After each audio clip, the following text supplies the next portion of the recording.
Welcome to air styles. അപ്പോൾ നമ്മുടെ പുതിയ വീഡിയോയിലേക്ക് എല്ലാവർക്കും സ്വാഗതം. അപ്പോൾ അനുവിനും കുഞ്ഞിനും വേണ്ടിയിട്ട് ചെറിയൊരു ട്രീറ്റ്മെന്റിന്റെ ഭാഗമായിട്ടാണ് നമ്മിപ്പം വന്നത്. പ്രസവരക്ഷ ചികിത്സ ആക്ച്വലി ഡെലിവറി ആയിട്ട് ഇപ്പം 35 ദിവസമായത്. അപ്പം ഇതാണ് റൈറ്റ് ടൈം എന്ന് വിചാരിക്കുന്നത്. സിസേറിനായതുകൊണ്ടാണ് ഇത്ര ഡിലേ ആയത്. പൊതുവെ നോർമൽ ഡെലിവറി ആണെങ്കിൽ മിക്ക ആൾക്കാരും ഒരാഴ്ചക്കുള്ളിലോ 2 ആഴ്ചക്കുള്ളിലോ ഈ ട്രീറ്റ്മെന്റ് എടുക്കാറുണ്ട്. അപ്പോൾ നമ്മൾ മുറി ഉണങ്ങാൻ വേണ്ടിയിട്ട് ഒരു ടൈം എന്നുള്ള രീതിയിലാണ് കുറച്ച് ഒരു മാസം കഴിഞ്ഞിട്ട് നോക്കാൻ വേണ്ടി നിന്നത്. അപ്പോൾ ഇവിടെയുള്ള കാര്യങ്ങളൊക്കെ നമ്മൾ കാണിച്ചു തരാം. കുറച്ച് എന്തൊക്കെയാണ് ഇവിടെ ചെയ്യുന്നത് എന്നുള്ള കാര്യങ്ങളെല്ലാം നമ്മൾ കാണിച്ചു തരാം. കുഞ്ഞിനെ കുളിപ്പിക്കുന്നുണ്ട്, അങ്ങനെ കുറേ കാര്യങ്ങളുണ്ട്. അപ്പോൾ കുറച്ച് കാര്യങ്ങൾ നമുക്ക് കാണിച്ചു തരാം. അപ്പോൾ വീഡിയോയിലൂടെ പോകും.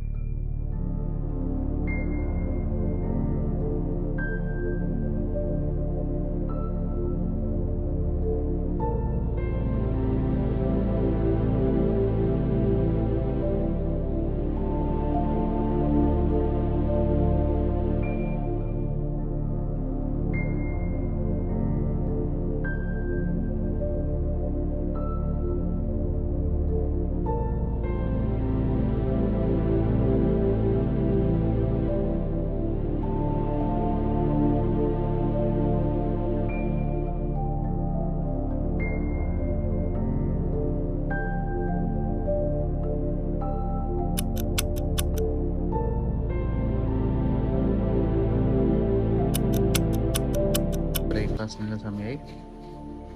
ബ്രേക്ക്ഫാസ്റ്റ് വന്നിട്ടുണ്ട്.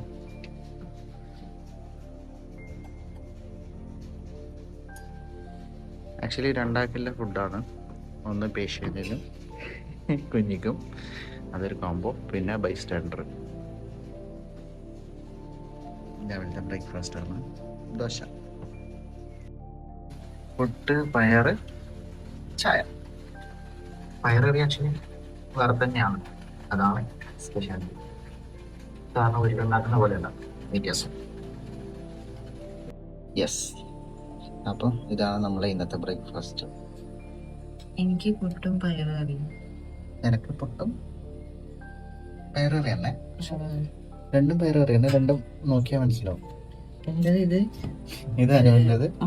അതായത് പച്ചമുളക് അരച്ച് പിന്നെ കുരുമുളക് ഇട്ട കറി. അതില്ലാത്ത പൊടി നോർമല്, അതായത് മുളക് പൊടി ഇട്ട പയറുകറി. പച്ചമുളക് അരച്ച കറി. പിന്നെ 2 ചായ. കഴിക്കട്ടെ. പിന്നെ ഒരു 11 മണിക്ക് ഇതെന്ത് കർക്കിടകഞ്ഞ തോന്നുന്നു.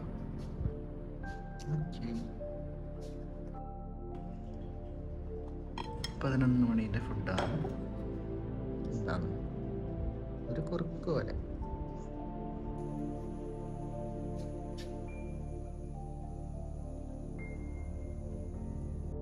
മണിന്റെ ഫുഡ് നമുക്ക് നോക്കാം. ഇതെന്താ? ജീരകഞ്ഞി. ഓക്കെ. അപ്പോൾ ഇത് ജീര റൈസ്, പിന്നെ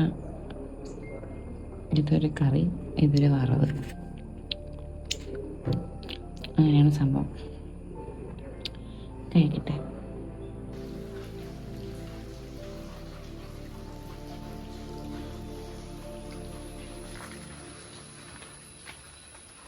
അപ്പോൾ ഇത് ഇവിടുത്തെ ചെറിയൊരു സ്പോട്ടാണ്.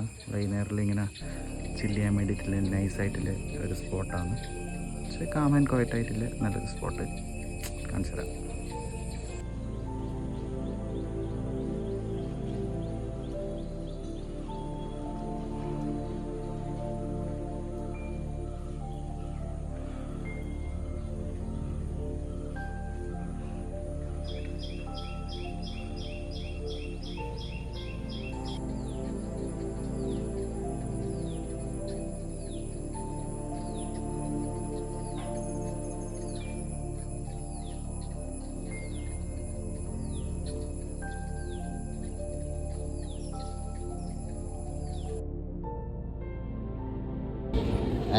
അനുവിൻ്റെ ട്രീറ്റ്മെൻറ്റിന് പോവാണ്.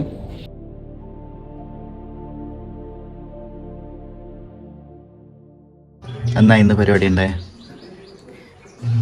ഇന്ന് എല്ലാ ദിവസവും സെയിമാണ്.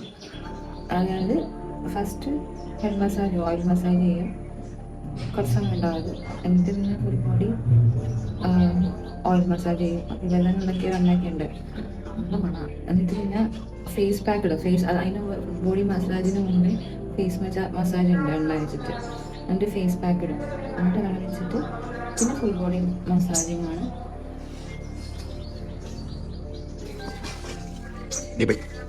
പിന്നെ ഫുൾ ബോഡി മസാജ്, എന്നിട്ട് ഇടിച്ച് പിഴിഞ്ഞ് പഞ്ചറാക്കും. അതാണ് അവസ്ഥ. 2 ദിവസം എനിക്ക് നല്ല പേരുണ്ട്. അവർ പറഞ്ഞിട്ടുണ്ടായിരുന്നു 2 ദിവസം എൻ്റെ ബോഡി പെയിൻ ഉണ്ടാവും, ഇനി രാത്രി ശരിയാവും. ഇന്നത്തേക്ക് അത്രയും കുഴപ്പമില്ല. ആദ്യത്തെ 2 ദിവസം നല്ല ബുദ്ധിമുട്ടായിരുന്നു. രാത്രി നല്ല പെയിൻ ആയിരുന്നു. അതിനിടയ്ക്ക് വാവേനെ എടുക്കണം, ഫീഡ് ചെയ്യണം. അതൊക്കെ ഭയങ്കര ബുദ്ധിമുട്ടായിരുന്നു 2 ദിവസം. എന്നിട്ട് 3-4 ദിവസം നോക്കണം 2 രാത്രി. അതിനുശേഷം പിന്നെ നോർമൽ വേദുകുളി എന്നൊക്കെ സംഭവം, വേദുകുളി മസാജ് ചെയ്തിട്ട് പാക്ക് ഇട്ടിട്ട് കുറച്ച് വെക്കും. എന്നിട്ട് പിന്നെ വേദുകുളി. അതിനുശേഷം ഇങ്ങനെ മുടിക്ക് മറ്റേ സംഭവം കേട്ടെന്തൊക്കെയോ എന്തൊക്കെയാ ആക്കും, പുകയടിക്കും, മറ്റേ ആക്കും, മൂക്കിലൊരു പുകയേറ്റാറുണ്ട്. അങ്ങനെ ആക്കി കൺമശി ഇത് അങ്ങനെ അതൊക്കെ സംഭവം. പിന്നെ നാളെ വേറെ എന്തോ ഉണ്ടെന്ന് പറഞ്ഞു, ഹെയർ പാക്ക്. ഇന്ന് ആക്ച്വലി 3-ാം ദിവസമാണ്, നാളെ 4-ാം ദിവസം. നാളെ ഹെയർ പാക്ക് ഉണ്ടെന്ന് പറഞ്ഞു. 5-ാം ദിവസം വേറെ എന്തോ ഒരു ഇതുണ്ട് പറഞ്ഞു. 7-ാം ദിവസം എന്തോ ഉണ്ട് പറഞ്ഞു. 7-ാം ദിവസം എന്തോ കിഴി വെക്കുന്നു.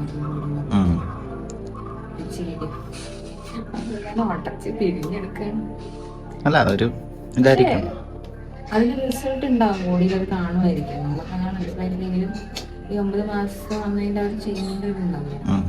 എന്നിട്ട് ആ സ്ഥലത്ത് അതിൻ്റെ വയറും കിട്ടും,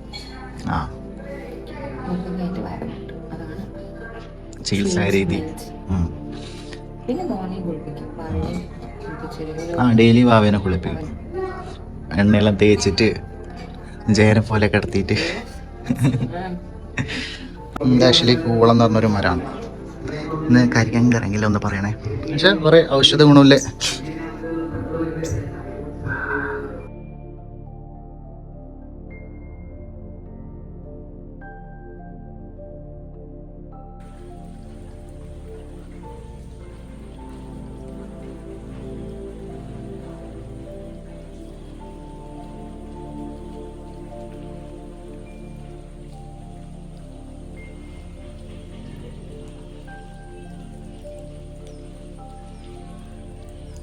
ട്രീറ്റ്മെന്റ് ഇവിടെ കംപ്ലീറ്റ് ആയിരിക്കുകയാണ്. ഇന്നാണ് ലാസ്റ്റ് ഡേ. അപ്പോൾ 7 ദിവസത്തെ ട്രീറ്റ്മെന്റ് അങ്ങനെ ഒരു പാക്കേജ് നമ്മൾ എടുത്തത്. മൊത്തത്തിൽ നൈസായിരുന്നു. ഞാൻ ആദ്യമായിട്ടാണ് ഇങ്ങനത്തെ ഒരു സംഭവം ചെയ്യുന്നത്. അപ്പോൾ അതുകൊണ്ട് ഫസ്റ്റ് എക്സ്പീരിയൻസ് ആയിരുന്നു, നല്ല ഉണ്ടായിരുന്നു. അതിലെന്താണെന്ന് വെച്ചാൽ എനിക്ക് അത് ആദ്യം ഡോക്ടറെ ഒന്ന് കൺസൾട്ട് ചെയ്യും, എന്നിട്ടാണ് തീരുമാനിക്കുക. ഒരാൾക്ക് ഓരോ പോലെ ആണല്ലോ. നമ്മൾ ആക്ച്വലി 35 ദിവസം ഉണ്ടാകുമ്പോഴാണ് നമ്മൾ വന്നത്. അതെന്താ വെച്ച് കഴിഞ്ഞാൽ ആയതുകൊണ്ടാണ് നമ്മൾ കുറച്ച് ഡിലേ ആയിട്ട് ഹീലിംഗ് പീരീഡ് കഴിഞ്ഞിട്ട് നോർമൽ ഡെലിവറി ആണെങ്കിൽ 5 ദിവസം കഴിഞ്ഞിട്ട് കംപ്ലീറ്റ് ചെയ്യാവുന്നതേ. ചില ആൾക്കാർ സിസേറിയൻ 14 ദിവസം കഴിഞ്ഞിട്ട് ചെയ്യാറുണ്ട്. പക്ഷെ നമുക്ക് ഒരു കുറച്ചും കൂടെ ഒരു ഹീലിംഗ് പീരീഡ് കഴിഞ്ഞിട്ട് ചെയ്യാമെന്നുള്ള ഒരു ഡിസിഷനായിരുന്നു. പിന്നെ എന്തൊക്കെ ഉണ്ടാകുന്ന വെച്ചാൽ head massage, face massage, face pack, hair pack, പിന്നെ ബോഡി മസാജ്, പിന്നെ പൊതുവെ എല്ലാവരും പറഞ്ഞ വേദുകുളി, അങ്ങനത്തെ കുറേ കാര്യങ്ങളൊക്കെ ഉണ്ടായിരുന്നു. അതാണ് മെയിനായിട്ട് സംഭവിക്കുന്നത്. ഒരു 2-2.5-3 മണിക്കൂർ നീളുന്ന ഒരു പ്രൊസീജിയറാണത്. പിന്നെ കുഞ്ഞിനെ അവർ എണ്ണ തേച്ച് കുളിപ്പിക്കുകയൊക്കെ ചെയ്യും. അത് ചികിത്സയുണ്ടത്. പിന്നെ അല്ലാതെ ഇവിടുത്തെ ഫുഡ് ഇതേപോലെ പേഷ്യൻ്റ് ആണെങ്കിൽ 7 നേരം 8 നേരം കൊണ്ട് ഫുഡുണ്ട്. ബൈസ്റ്റാൻഡർക്ക് നോർമൽ 4 നേരം ഫുഡ്. പിന്നെ ഫുഡും കുറേയൊക്കെ നോർമൽ ഫുഡല്ല, സാധാരണ ഇപ്പം ഞാൻ കഴിക്കുന്ന ഫുഡല്ല. 2 ഫുഡ് തരും. എനിക്ക് കുറച്ച് കുരുമുളക് കുറച്ച് അധികം ഇടുന്നത്. പണ്ടൊക്കെ നമ്മൾ ഈ എല്ലാവരും പറയാം, അമ്മമാരൊക്കെ പറഞ്ഞു കേട്ടിട്ടുണ്ട്. എനിക്ക് എൻ്റെ വീട്ടിൽ നിന്ന് കിട്ടിക്കൊണ്ടായിരുന്നു ഈ കുരുമുളക് അധികം ചമ്മന്തിയൊക്കെ. അപ്പോൾ ഉള്ളിലേക്ക് ഹീൽ ചെയ്യാനുള്ളൊരിത്. അപ്പോൾ ആ രീതിക്കുള്ള ഫുഡ് കഴിക്കുന്നുണ്ടാവുക. പിന്നെ ഈ ഇടനേരങ്ങൾ 11 മണി ആ ഒരു സമയത്തൊക്കെ എന്തൊക്കെയോ ടൈപ്പ് ഓഫ് സാധനങ്ങളൊക്കെ കിട്ടിയിട്ടുണ്ട്. ചെയ്തുകൊണ്ടിരിക്കുന്നില്ല, അപ്പം വിശക്കാൻ ചാൻസ് ഉണ്ട്. അപ്പോൾ ഓരോ 2 മണിക്കൂറിൽ ഫുഡ് കഴിക്കുന്ന 2 മണിക്കൂറിലല്ല, 6 മണി 8 മണി ഉണ്ട്. ഏർലി മോർണിംഗ് ഒരു പാലും രാവിലെ എണീച്ചപ്പാട് ഒരു പാലും ഒരു പഴവും ഉണ്ടാവും. പിന്നെ ബ്രേക്ക്ഫാസ്റ്റ്, പിന്നെ ലഞ്ചിന്റെ ഇടയിൽ ഒരു ബ്രഞ്ച് ഉണ്ടാവും. പിന്നെ ഈവനിങ് സ്നാക്ക്, നൈറ്റ് ബ്രേക്ക്ഫാസ്റ്റ്, അതിനുശേഷം രാത്രി കിടക്കുമ്പോൾ പാല്. അങ്ങനെ എല്ലാ ദിവസവും എല്ലാം ഒരേ വിഷയല്ല, വേറെ വേറെ. ഇതാണ് ഇവിടുത്തെ രീതി. ഇപ്പൊ ഇവരെന്നെ എന്നാൽ ഇവിടുന്നും ട്രീറ്റ്മെന്റ് ചെയ്യുന്നുണ്ട്, വീട്ടിൽ വന്നിട്ടും ചെയ്യുന്നുണ്ട്. ചെയ്യുന്നുണ്ട്. ഞാൻ മീൻസ് നമ്മൾ ആക്ച്വലി ഇങ്ങനെ ഇവിടെ വന്നിട്ട് ഇത് ചൂസ് ചെയ്യേണ്ട കാര്യം എന്താ വെച്ച് കഴിഞ്ഞാൽ മീൻസ് ഫുഡും കൂടി ഇവർ പ്രൊവൈഡ് ചെയ്യുന്നുണ്ട്. ഇപ്പൊ വീട്ടിലാകുമ്പോൾ ട്രീറ്റ്മെന്റ് മാത്രമായിരിക്കും. അറിയാമല്ലോ എങ്ങനെയാണ് പ്രോപ്പർ രീതികളൊക്കെ. ആ ഒരു ആയുർവേദ ബേസിന് ഡോക്ടറെല്ലാം കൺസൾട്ട് ചെയ്യുന്നുള്ള എങ്ങനെ കഴിക്കണം കുറച്ചുകൂടെ നമുക്ക് മനസ്സിലാവുമല്ലോ. ഇവിടെ വന്നു കഴിഞ്ഞാൽ നമുക്ക് ഇവിടുത്തെ പത്തിയും കൂടി അറിയാൻ പറ്റും. അതുകൊണ്ടാണ് ആക്ച്വലി ഇവിടെ വരാനുള്ള കാരണം. ഇല്ലെങ്കിൽ ഇവരെ വീട്ടിലേക്ക് വിളിച്ചു കഴിഞ്ഞാൽ വീട്ടിലേക്ക് വന്നിട്ട് ചെയ്യും. അപ്പൊ പത്തിയും കൂടി അറിയാൻ വേണ്ടിയിട്ടാണ് നമ്മളിവിടെ വന്നത്. അപ്പൊ ഇനി മുമ്പോട്ട് കണ്ടിന്യൂ ചെയ്യണം. വിചാരിക്കുന്നു. അങ്ങനെ ചെയ്ത് കഴിഞ്ഞാൽ നല്ലതായിരിക്കും, പെട്ടെന്ന് ഹീലാവെന്ന് വിചാരിക്കാം അല്ലേ. ഓക്കെ, എന്റെ മൊത്തത്തിൽ ഈ ഒരു 7 ദിവസത്തെ പാക്കേജ് കൊണ്ട് ആദ്യത്തെ എക്സ്പീരിയൻസ് ഇല്ലേ, നല്ല സുഖമുണ്ട്. ഓക്കെ, നന്നായിട്ടൊന്ന് ഇടിച്ച് പിഴിഞ്ഞെടുക്കുമായിരുന്നു നമ്മളാ. കാരണം കുറെ ബോഡി പെയിനും കാര്യങ്ങളൊക്കെ ഇല്ലതല്ലേ, പിന്നെ നീരും ഒക്കെ ഉണ്ടാകുന്നല്ലേ ഡെലിവറി ഉണ്ടാകും. അപ്പം അതൊക്കെ ഒന്ന് ഉടച്ചെടുക്കുമായിരുന്നു നന്നായിട്ടൊന്ന്. ഒരു റെജുവിനേഷൻ എന്ന് വേണമെങ്കിൽ പറയാം. അപ്പോൾ എനിക്കും പറയാനുള്ളത് ജസ്റ്റ് ഒരു സജഷൻ, നിങ്ങൾക്കും ഇതുപോലെ ഡെലിവറി കഴിയുന്ന ടൈമിൽ എല്ലാവരും ചെയ്യുന്നത് ആക്ച്വലി നല്ലൊരു കാര്യമാണ്. ഹോം സർവീസ് ആണെങ്കിലും ഇവിടെ വന്ന് ചെയ്യുന്നതാണെങ്കിൽ എന്തായാലും ഒരു പാക്കേജ് എടുക്കുന്നത് നല്ലതായിരിക്കും. റിലീഫ് കിട്ടും. ഭയങ്കരമായിട്ട് വലിയ ഡ്രാസ്റ്റിക് ചേഞ്ച് ഉണ്ടാവുമെന്ന് എനിക്കറിയില്ല, എല്ലാവർക്കും ഒരേപോലെയാണെന്ന് അറിയാം. പക്ഷെ നമുക്ക് നല്ലൊരു ഫീൽ കിട്ടും. ഡെലിവറി ഒക്കെ കഴിഞ്ഞ് നിൽക്കുമ്പോൾ നമുക്ക് ഒരു റിലാക്സേഷൻ ആവും. ഒരു തെറാപ്പി പോലെയാണ്. പക്ഷെ നമുക്ക് അത്രയും ഗോ ത്രൂ ചെയ്തിട്ടാണല്ലോ വരുന്നത്. അപ്പൊ അതിന്റെ ഒരു റിലാക്സേഷൻ നമുക്ക് കിട്ടും എന്തായാലും. എല്ലാവർക്കും ഒരേപോലെ ആയിരിക്കില്ല, പക്ഷെ എന്നാലും നൈസാണ് സംഭവം, നൈസാണ്. നമ്മൾ മാക്സിമം ഡെലിവറി ഭാഗമായിട്ട് പ്രഗ്നൻസിന്റെ ഭാഗമായിട്ട് കുറെ വീഡിയോസ് ഒന്നും ചെയ്യാറുണ്ടായിരുന്നു. ഇനി ആയിട്ടാ വരുന്നതേ ഉള്ളൂ. ഇനി കുറച്ചും കൂടെ ഒന്നൊരു ക്ഷണിച്ച് കഴിഞ്ഞിട്ട് ഒന്നൊന്ന് ഈ ഒരു ഹീലിംഗ് കുറച്ചും അതൊക്കെ ഹോസ്പിറ്റൽ എക്സ്പീരിയൻസ്, പിന്നെ ഡെലിവറി പ്രഗ്നൻസി എക്സ്പീരിയൻസ് എനിക്ക് ഷെയർ ചെയ്യണമെന്നുണ്ട്. അതൊരു കഥയാണ്,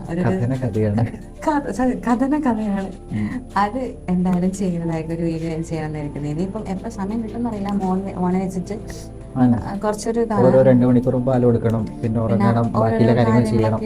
അത് വെച്ചിട്ടല്ല ഇപ്പൊ തന്നെ ചെയ്യണമെന്നല്ല, ചെയ്യും എന്തായാലും. ഒരു മേബി ഒരു 3 മാസമൊക്കെ കഴിഞ്ഞിട്ട് നമ്മുടെ ഇതേപോലെ മാക്സിമം വീഡിയോസ് ഒക്കെ ചെയ്യാൻ ശ്രമിക്കാം.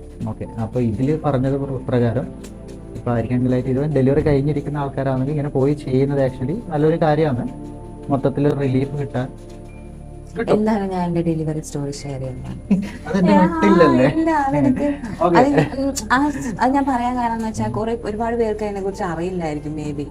അപ്പൊ അതൊരു നോളജ് ആണല്ലോ. എനിക്കത് അറിയില്ലായിരുന്നു ഇതിനെ കുറിച്ചൊക്കെ. എനിക്ക് സ്വന്തമായിട്ട് എക്സ്പീരിയൻസ് ചെയ്യുമ്പോഴാണ് ഇതിനെ കുറിച്ച് അറിഞ്ഞതും ആ ഒരു ഗോ ത്രൂ ചെയ്തത്. അപ്പൊ അത് ഷെയർ ചെയ്യണമെന്നുണ്ട് എനിക്ക്. അപ്പൊ എന്റെ ആ ഒരു സ്ട്രഗിൾ അത് ഷെയർ ചെയ്യണമെന്നുണ്ട്. സ്ട്രഗിൾ തന്നെയായിരുന്നു എനിക്കത്. അപ്പൊ അതെനിക്ക് ഷെയർ ചെയ്യണമെന്ന് ആഗ്രഹമുണ്ട്. അപ്പം ചിലപ്പോൾ ഒരുപാട് പേർക്ക് അറിയായിരിക്കും, അറിയാത്ത ആൾക്കാരുണ്ടോ. അപ്പൊ അറിയാത്ത ആൾക്കാർക്ക് ഒരു ഇൻഫർമേഷൻ ആണല്ലോ ഇത്. ഒരു വീഡിയോ ചെയ്യാം. അപ്പോൾ ഈ വീഡിയോ ഇത്രയേ ഉള്ളൂ. ജസ്റ്റ് എന്താ പറയുക, പോസ്റ്റ്നാറ്റൽ കെയറിൻ്റെ കുറച്ച് കാര്യങ്ങൾ നിങ്ങളായിട്ട് ഷെയർ ചെയ്യണമെന്നുണ്ടായിരുന്നു. ഓക്കെ, നമുക്ക് നല്ലൊരു എക്സ്പീരിയൻസ് ആയിരുന്നു. അപ്പം നിങ്ങളും ഇങ്ങനെ ഡെലിവറി കഴിഞ്ഞിരിക്കുന്നുണ്ടെങ്കിൽ ജസ്റ്റ് ഒന്ന് പോയി എക്സ്പീരിയൻസ് ചെയ്യുക. നല്ലതായിരിക്കും. നല്ലതായി വരട്ടെ. ഓക്കെ, അത്രയേ ഉള്ളൂ.